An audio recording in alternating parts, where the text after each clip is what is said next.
lagi bersama kelompok kami. Nah, pada video kali ini kita akan merancang tentang debat perdana Cawapres tahun 2024. Tapi sebelumnya perkenalkan saya Indose, saya Dinda bersama Sabila, saya Hendra, saya Ramasya, saya Muhammad, saya Akbar. Nah, tanpa basa-basi lagi, mari kita langsung saja nonton videonya. Let's go!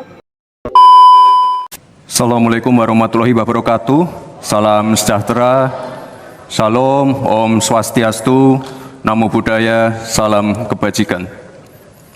Indonesia ini negara besar.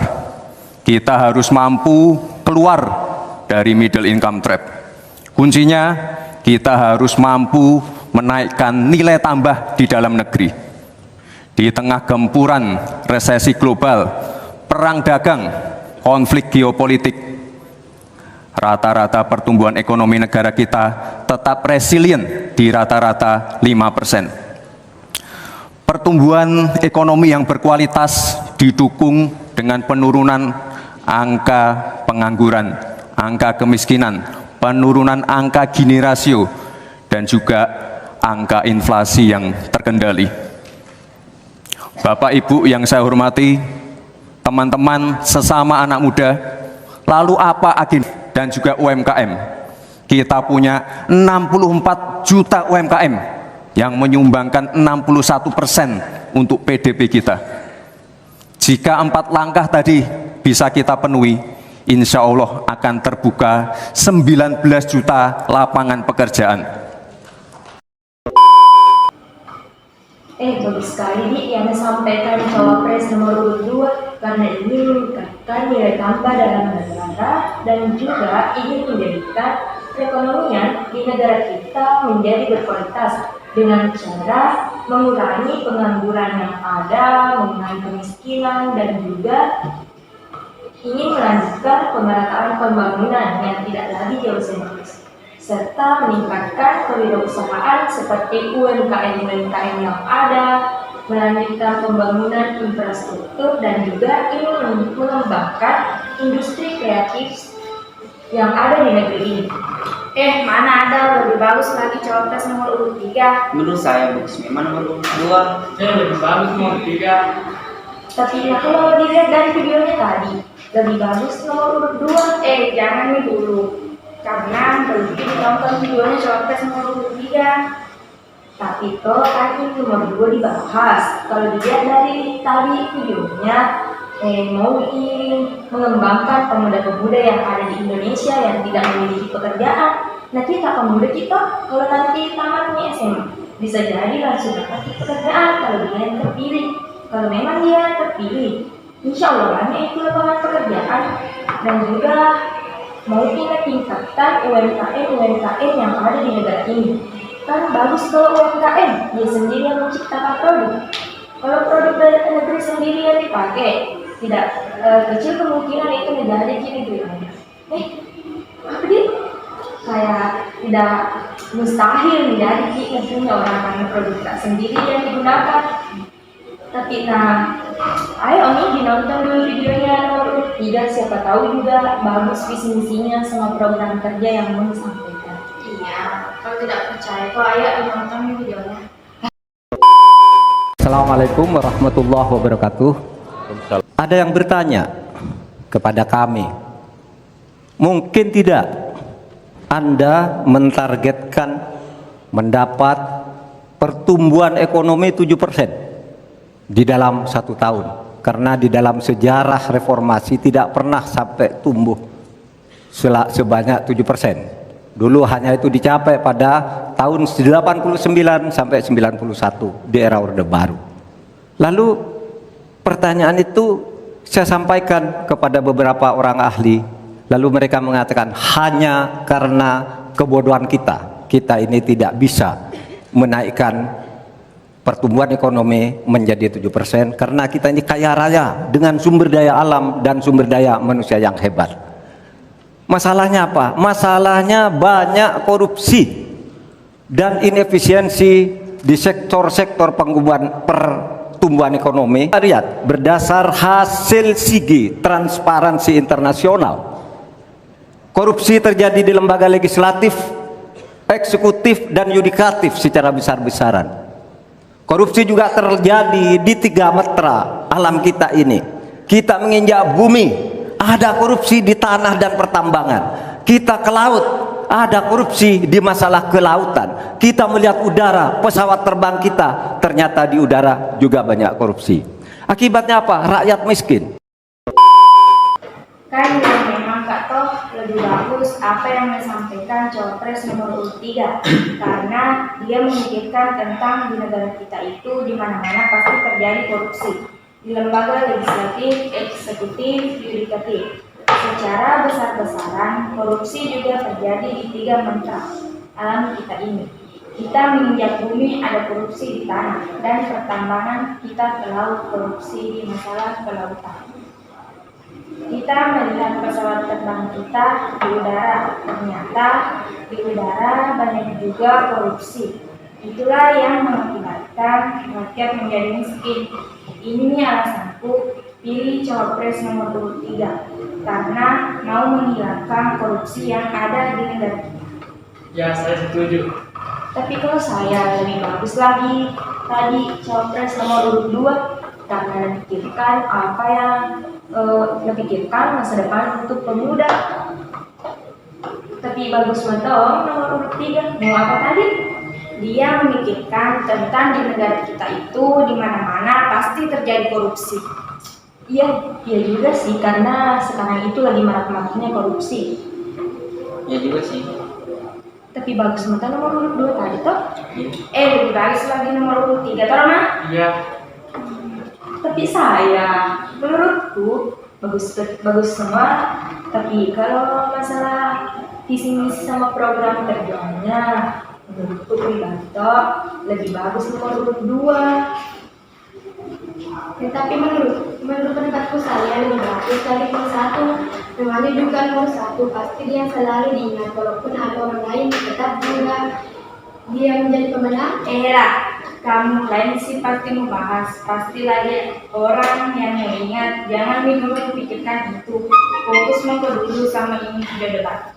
Oh ya Pak, langsung saja nonton video Cawapres nomor urut 1. Ayo nih.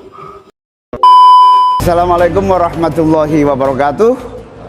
Selamat malam, salam sejahtera untuk kita semua yang menyaksikan dan menjadi bagian dari adanya pemerintah yang memiliki kewenangan mutlak, terutama pimpinan tertinggi, untuk bisa menghadirkan keadilan dan kemakmuran rakyat.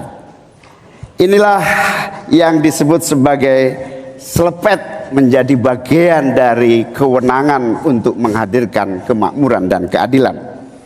Selepet itu seperti sarung yang saya bawa ini, bisa di kalangan santri bisa membangunkan yang tidur, menggerakkan yang loyo, dan sekaligus mengingatkan yang lalai.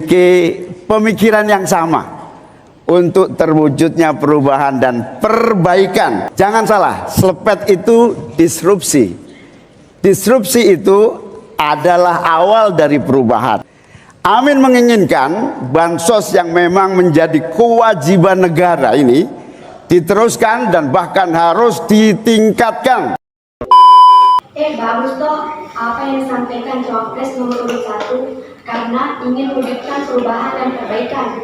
Dia ingin mewujudkan pemuda-pemuda yang ada di Indonesia menjadi pelaku ekonomi yang baik dan ingin menghadirkan bagaimana agar desa-desa tumbuh dan berkembang serta menyiapkan bantuan yang ingin memungkinkan. Dia juga ingin memberantas atau mengingatkan orang yang lalai, contohnya mafia-mafia yang ada di pasar dan mengambil barang yang bukan miliknya alias hasil orang lain kerja keras. Tunggu dulu, pasti lapar sama kau. Iya. Iya.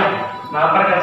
Tunggu apa dulu, pergi kita kasih makanan. Apa bagus nih mak? Bagaimana rasanya? Terlalu ringan itu. Kasih batu. Kasih saya batu. Kenapa lagi bahas? Makan lagi batu. Tunggu mak dulu, ambil kak roti. Bagus benar. Bagus nih, kalau nomor urut 1. Dia lebih bagus. 01. Menurut saya nomor 2. Nomor 3. Sorry ya, tiba kami sudah datang. Jangan mau dulu betul, makan dulu. Tadi apa tadi? Dia mau diberikan bantuan kepada orang apa? Ini melakukan perubahan. Ingin melakukan perubahan. Contohnya, Contohnya mafia-mafia yang ada di pasar yang mengambil barang-barang yang bukan miliknya. oh bagus betul. Tapi kalau begitu, kalau mafia-mafia yang ada di pasar bisa dikurangi dengan cara memberikan lapangan pekerjaan bagi pemuda. Tapi bagus betul, ada semua kelebihannya.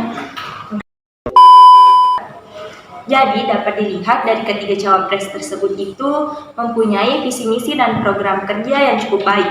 Ada juga yang ingin menjadikan perekonomian di negara kita menjadi maju, mengurangi pengangguran yang ada di negara kita, dan juga ada yang ingin memberantas mafia-mafia yang ada di pasar yang mengambil barang yang bukan merupakan kerja kerasnya.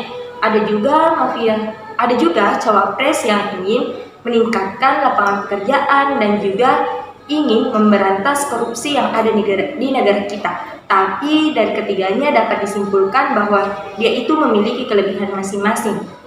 Tapi menurut saya dari ketiga cawapres tersebut, mana mungkin mereka tidak akan ada yang dapat memimpin negara ini. Pasti setiap orang memiliki ciri-ciri pemimpin yang mereka inginkan, dan juga dari ketiga cawapres itu pasti ada salah satu dari mereka yang layak menjadi pemimpin.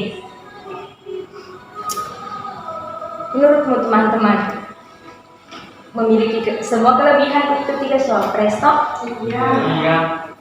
Karena mau juga meningkatkan lapangan pekerjaan, mau juga menghilangkan korupsi-korupsi yang ada di negara ini. Tapi kalau saya pasti ada salah satunya yang lebih baik. Tapi kan kita belum memilih. Jadi semoga insya Allah semua cawapres itu dapat menepati janjinya yang sudah dikatakan, baik itu melalui media sosial maupun televisi dan juga koran-koran. Doakan saja semoga melakukan apa yang sudah dibilang. Semoga juga yang nanti menjadi pemimpin di negara ini dapat berdampak bagi kita ke depannya, maksudnya kebaikannya.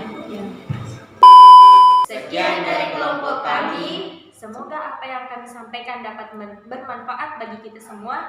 Jika ada kekurangan, mohon dimaafkan karena kesempurnaan hanya datang dari Allah Subhanahu wa Ta'ala saja. Wabillahi taufiq wassalam. Wassalamualaikum warahmatullahi wabarakatuh.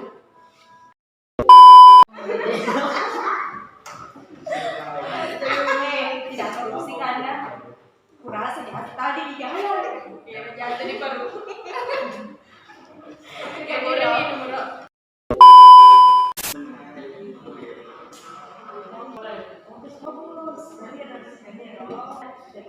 Perekonomian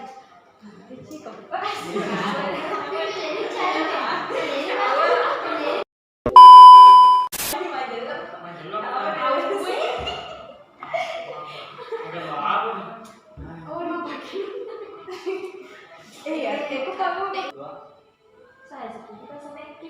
Orangnya lebih bagus lagi nomor 3. Biasa calon bang. Jangan dulu terlalu cepat. Iya. Oh iya banyak deh tapi ini Pak, ini biasa aja. Ini bisa, itu Kak, tidak. Mana pilih dua? Emang itu oksigen dari mana nih? Pulang.